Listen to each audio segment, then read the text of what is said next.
Olá, amigos da Tartarugas Café, eu sou o Guilherme Vieira e hoje nós estamos aqui para mais um vídeo para falar de um domingo espetacular de esportes, um domingo legal, tá?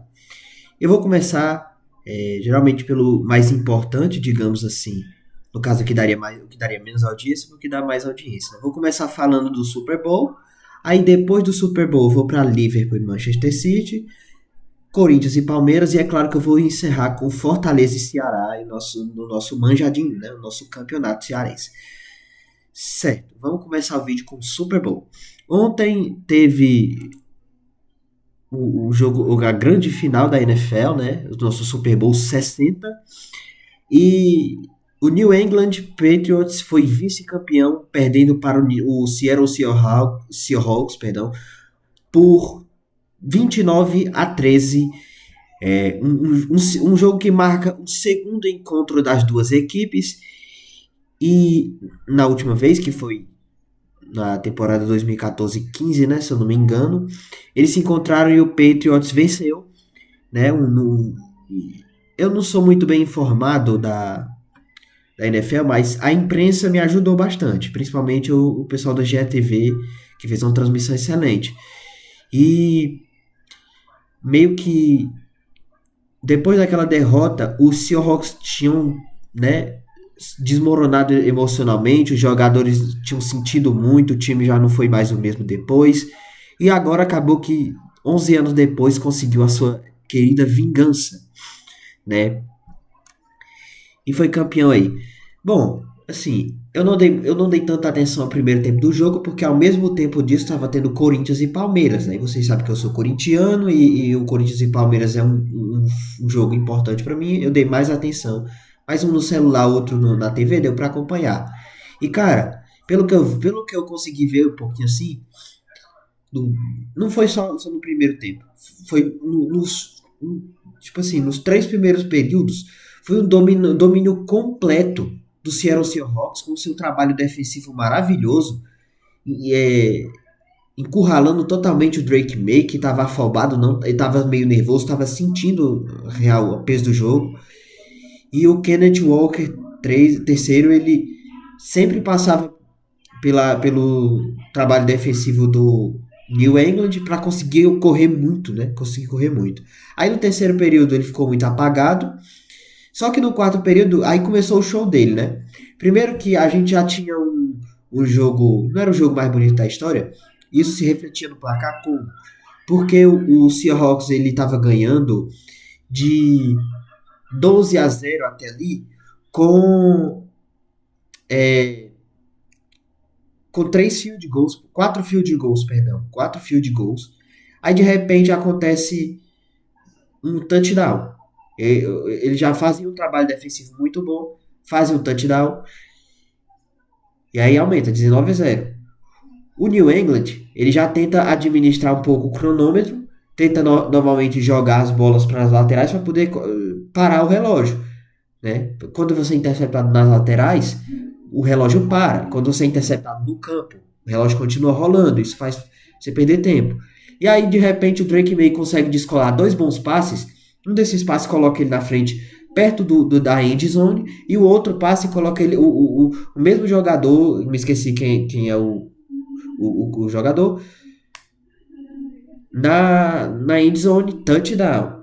Beleza, aí vem o field goal, converteu. Aí, de repente, continua as tentativas lá, o Seahawks, que parecia estar perdendo o controle do jogo, na verdade, só estava deixando o rival jogar, né? Consegue mais um touchdown, mais um field goal, foi bem, chegou a soma de 19, chegou a soma de 28 a 0, 20 e tantos a 0, 22-0, com um field goal. Aí depois o Kenneth Walker vai lá, consegue um belo do touchdown, passando pela defesa, que foi o último da partida, 29, né? 28-29 com aproveitamento, aí ficou 29. Aí o New England ainda consegue o touchdown, não consegue aproveitamento do field goal, e tá aí, 13, né? Consegue só os 13 pontos e foi. Detalhe que esse último touchdown do Kenneth Walker, ele foi seguido de um field goal, né? que fez um 22-0. E aí foi para 28 com o Kenneth Walker conseguindo um fumble no Drake May. A defesa, o trabalho defensivo, a pressão do, do Seattle Seahawks fez com que o Drake May soltasse a bola, fosse jogar ela pro lado e fosse roubado. Foi um fumble espetacular. Kenneth Walker pega a bola, corre para a end zone e consegue o touchdown. Aí tem field goal e tudo. E acabou assim. Aí o Seattle Seahawks vence mais uma, né? Deixa eu pesquisar aqui qual que é o número de títulos que eles conseguiram agora. Deixa eu procurar aqui. Tá aqui. É o segundo. É o segundo. O último deles foi em 2014, né? Do Seattle Seahawks. Então temos o segundo título. O New England. O New England. Vamos procurar aqui. New England Patriots tem 6, né? Iria pro hepta, mas não conseguiu vencer. Aí. Então é isso. Fica aí. Parabéns ao Seattle Seahawks que venceu o Super Bowl de 2025-26. Perfeito, tá? É isso. Agora nós vamos para Corinthians e Palmeiras. Não, perdão. Vamos para a Premier League, na real. Nós vamos para Liverpool e Manchester City. O Manchester City chegava pressionado porque o Arsenal tinha metido 3-0 no Sunderland e ido a 56 pontos. Tá? E o Liverpool também chega mais pressionado ainda porque está em total crise. Apesar de ter ido para os playoffs da nossa querida Champions, né? Ficado em quarto. Acontece que na Premier League já não é mais a mesma coisa. O Liverpool está em sexto, perdão, com 39 pontos, 4 atrás do Chelsea, que é o primeiro na zona de Europa League. E essa zona pode virar muito bem zona de Champions. Chelsea com 43 e 5 atrás do Manchester United, que está em quarto lugar, que abre o G4 com nossa querida primeira colocação, o nosso querido 44 pontos, né? A nossa primeira colocação tá com o Arsenal, tá? Líder, mais do que nunca, 6 pontos, mais um Manchester de diferença pro City, que tá brigando muito, né? E aí a gente vê uma partida muito maluca. Primeiro porque deixa eu pegar aqui algumas estatísticas da partida. Tá aqui, a estatística geral. Nós temos 15 chutes do Liverpool e 16 do City, sendo 5 do Liverpool na direção do gol e 7 do City na mesma direção. 46 para o Liverpool de posse de bola e 54% para o City. E é isso, cara. Mas olha só, que loucura. Nós temos um jogo onde o City foi muito melhor no começo, nos primeiros 25 minutos do jogo, e praticamente dominou essa parte do primeiro tempo, tá? Que conseguia, além de criar, finalizar. No primeiro minuto, o Haaland recebe um bolão do Bernardo Silva e o Alisson tem que se desdobrar, fazer uma defesaça, cara. E que defesa que ele fez, né? Que defesa. Aí, tá certo. O Liverpool volta pro jogo, consegue uma chance ou outra, mas não finaliza, né? O Salah tentando... O Salah, geralmente ele ficava na ponta direita mesmo, só que ao invés de ser o cara que ia tentar mais o gol, ele tentava mais dar o passe e foi assim durante todo o jogo. O Szoboszlai foi improvisado na lateral direita porque o Bradley e o Frimpong simplesmente lesionaram de novo. Então ele teve que ser improvisado ali, não deu pra botar ninguém, cara. E hoje ele não parecia no seu melhor jogo, mas ainda assim foi um dos melhores jogadores do Liverpool, tá? Sai o primeiro tempo 0-0, com o City sendo melhor. No segundo tempo, cara, o Liverpool volta totalmente diferente, fazendo a pressão totalmente lá em cima, povoando o meio campo, não deixando o Manchester City jogar. E, cara, não deu, continuou no 0-0 até os 74 minutos de jogo, onde tem uma falta na intermediária ofensiva, e o Szoboszlai bate e faz um golaço que nem ele fez contra o Arsenal, cara. Que golaço lindo de falta, o Szoboszlai. Lindo, lindo, maravilhoso. Aí ele abre o placar. Aí o Liverpool tenta, perde chance ali, o City tenta voltar pro jogo, certo? De repente o Bernardo Silva consegue uma bola aqui e manda pro gol. E fez o gol. O City acha uma jogada, o Bernardo Silva faz o gol do empate, 1-1, cara. A partir daí o City ganhou mais confiança, o Liverpool ficou mais pressionado ainda. Cara, que loucura. Que loucura. Por quê? O, quem era? O Cherki entra e ele já sofre o pênalti. Aí quem é que vai bater? É Erling Haaland. E o Alisson não é muito. Ele é um goleiraço, ele fez muitas boas defesas no jogo. Mas ele que faz o pênalti. E ele não é muito conhecido por pegar pênalti. Ele foi muito bem no canto, cara, o Alisson. Foi muito bem. Mas é porque o Haaland bateu com a primazia. Bateu embaixo, é verdade. Mas o Alisson não conseguiria pegar, nem se fosse o Courtois, que tem mais flexibilidade, que é o melhor goleiro hoje. Não dava pra pegar. E o Haaland, que nunca tinha feito gol no Liverpool, pelo Manchester City, jogando pela Premier League, pelo menos em Anfield, consegue fazer isso, quebrar o tabu. Aí a gente vê os acréscimos, né? O jogo era pra ir até 98, cara. Só que o que aconteceu? O Alisson, nos minutos finais, foi lá pra área e foi deixando o gol lá. Aí o City tenta aproveitar essa oportunidade e manda a bola e consegue, se eu não me engano, quem pega aquela bola ali é o Ait Nouri. Aí ele manda a bola pro gol. O Haaland ia chegar primeiro que o Szoboszlai para poder fazer e mandar essa bola pro gol. O Szoboszlai vai lá e dá um puxão na camisa dele. Só que depois o próprio Szoboszlai, ele faz o seguinte: não, vou correr para pegar a bola, né? Ganhei vantagem depois de eu puxar aqui. Aí o Haaland vai lá e ó, tome outro puxão na camisa dele. E a bola entra. Só que o VAR viu isso aí, falou assim: não, depois que eu vi, acontece o seguinte: o Szoboszlai, o jogador do Liverpool, o Szoboszlai, deu um puxão no Haaland, num lance que era perigoso de gol, e vai tomar cartão amarelo, e o gol do City vai ser anulado, porque o Haaland também puxou o Szoboszlai, que poderia ter interceptado mesmo depois daquela falta. Gol anulado do City. Aí o Liverpool vai tentar ir pra cima, mas não vai conseguir fazer nada, é só o que tem que fazer. O jogo acaba 2-1 pro City, o City que não ganhava, não fazia uma dobradinha no Liverpool já fazia muito tempo, de acordo com a imprensa, narrador do jogo.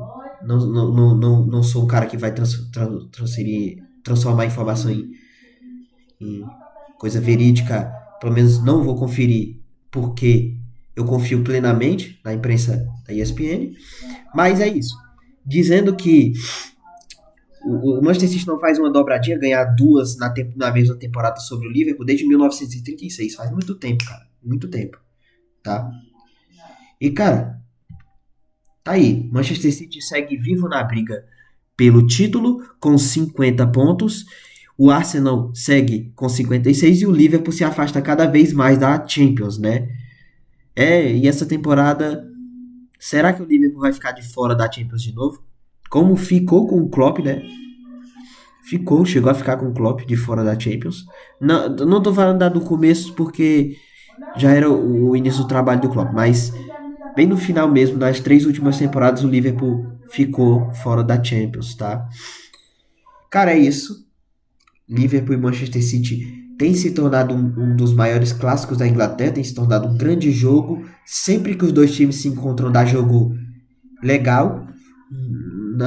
Tem vezes que acontece do jogo não ser uma pisa de um lado em cima do outro, né? Como geralmente é o Manchester City que faz isso do Liverpool. Mas sempre que eles se encontram, eles se batem bem, tá? Aí a gente agora vamos pro Campeonato Paulista.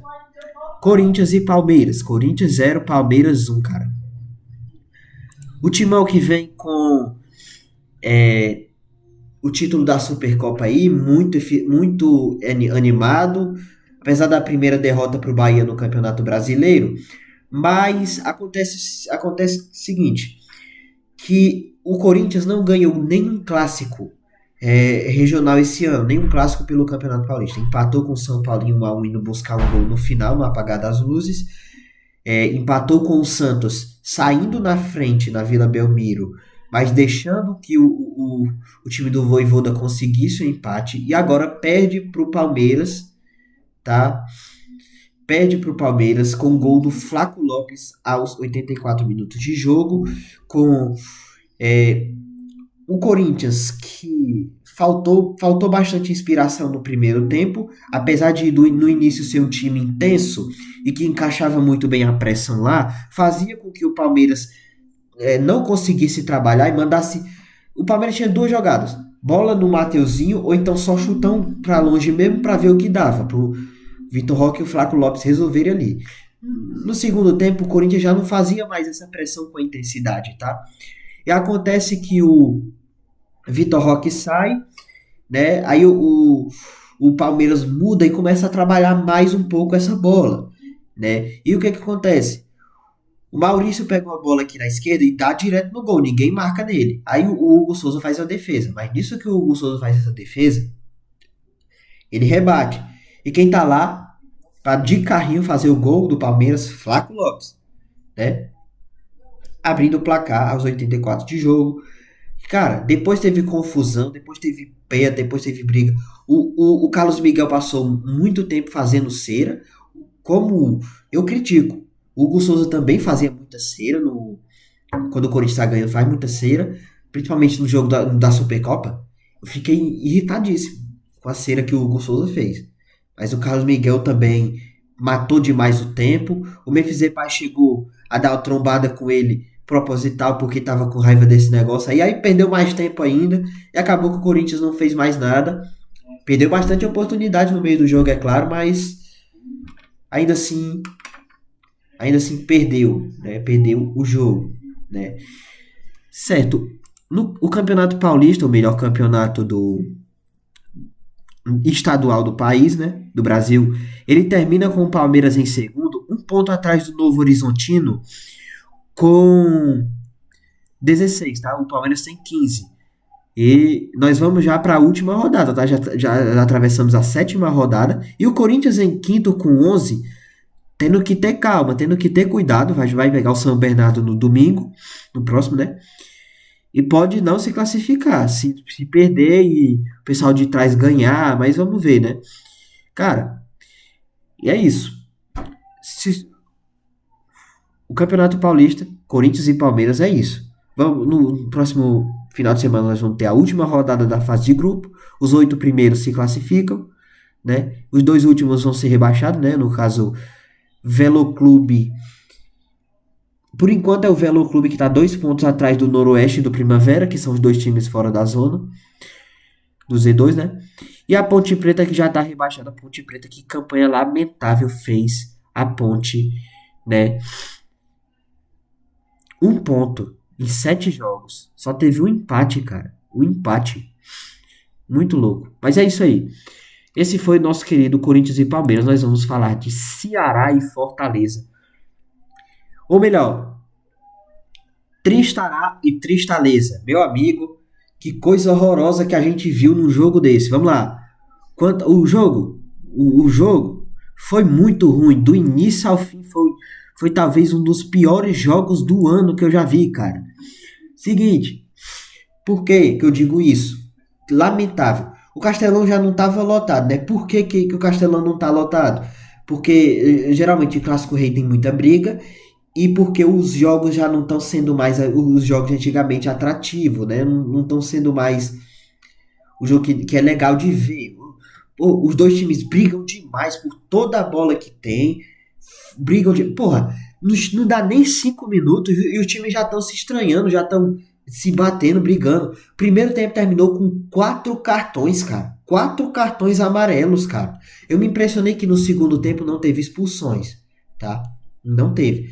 Mas, pô, a gente viu um Ceará que tentava propor jogo, mas o Fortaleza não deixava, ficava muito lá atrás e também tentava diminuir a própria margem de erro. E os dois times, na verdade, apesar de diminuir essa margem de erro, estavam errando demais.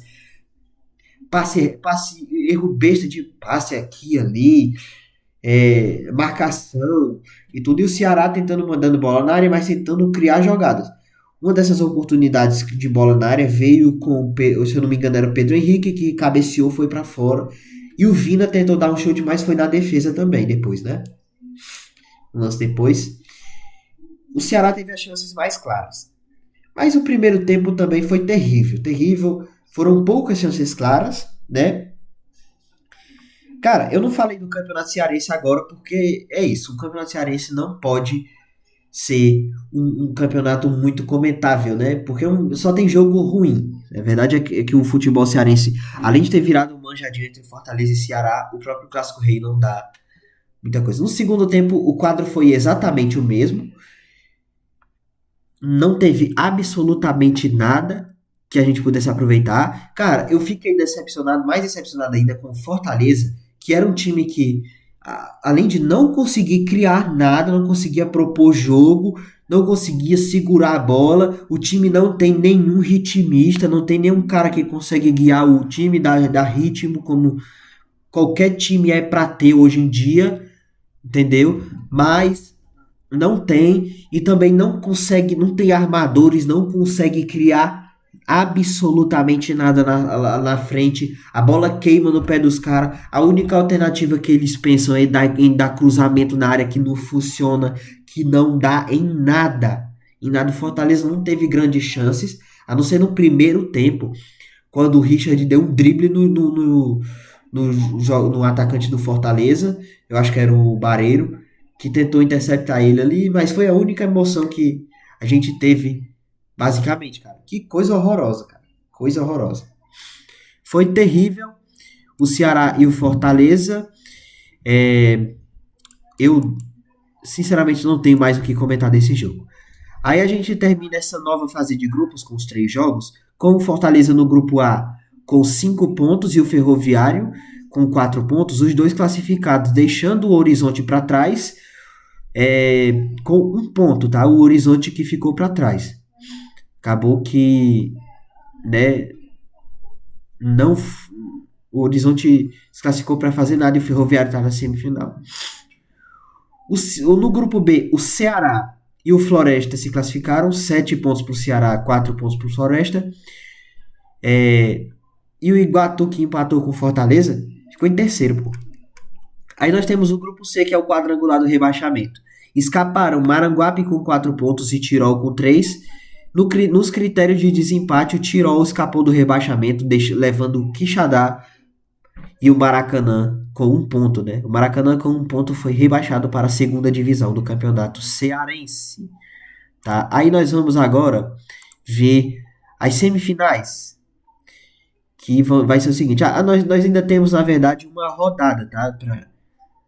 Para a ser jogada, que é entre Quixadá e Maranguape e Tirol e Maracanã para ver o rebaixamento. Eles ainda não estão rebaixados, mas talvez, se acontecer de dar 2 empates aí, o Quixadá e o Maracanã caem, né? Mas vamos ver. As semifinais vão ser Ferroviário e Fortaleza e Ferroviário, respectivamente ida e volta, né? Floresta e Ceará, Ceará e Floresta, muito provavelmente a final vai ser Fortaleza e Ceará, mas fica a impressão de que o Ferroviário e o Floresta, eles podem sim anular o Fortaleza e o Ceará e conseguir fazer uma graça ali, tá? É muito pouco provável. É muito pouco provável, nunca acontece no mata-mata de campeonato cearense, quase nunca na real, né? O Iguatu já chegou a passar do Ceará, né? O Fortaleza já chegou a fazer final com o Icasa, pegando o Ceará e tudo. O Guarani de Sobral em 2010 quase tirou o título das mãos do Fortaleza. Loucura, mas hoje em dia é menos passível de acontecer, tá? Menos passível de acontecer. O Ceará vem com o melhor ataque da competição, né? Vamos ver aqui. Vem com 9 gols, pô. 9 gols só nessa fase, só nesse grupo aqui, nessa fase de grupos. E mais 7 gols na outra fase. 9 mais 7, 16 gols o Ceará tem. Aí nós temos o Fortaleza com apenas 2 gols sofridos na competição inteira, que é a melhor defesa do campeonato.